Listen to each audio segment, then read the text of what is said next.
Ang mga napapanood ko sa TV, ang sabi nila Munggo Friday. Tapos napapaisip ako, dapat ba Friday lang magluto ng munggo? Ganun ba yun? Tapos naalala ko nung mga bata pa kami, kahit naman na anong araw, nagluluto naman si mama ng ganito para pang ulam namin. Araw ng Sunday ngayon, ito yung nakaplano na lulutuin ko ngayong araw. Naalala ko pa nga kung magluluto si mama ng ganito, sa kahoy niya pinapalambot yung mga buto.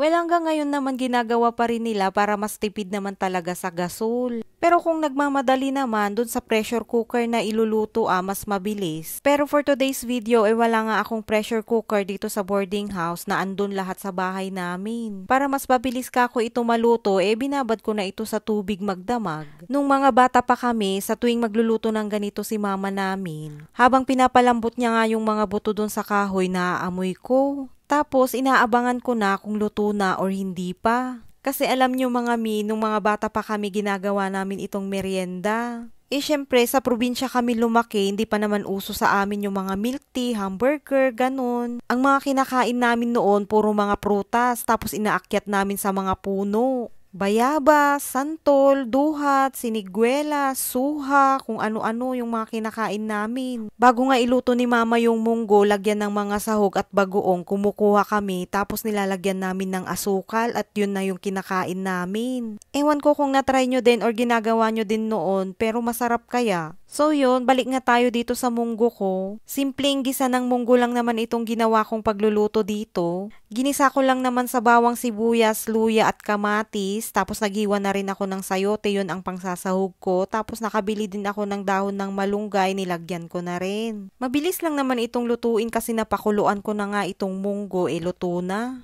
Pag nakulo na, ihulog-hulog na lang yung mga sahog, tapos tinimplahan ko na rin ng konting bagoong at nor cubes, okay na to.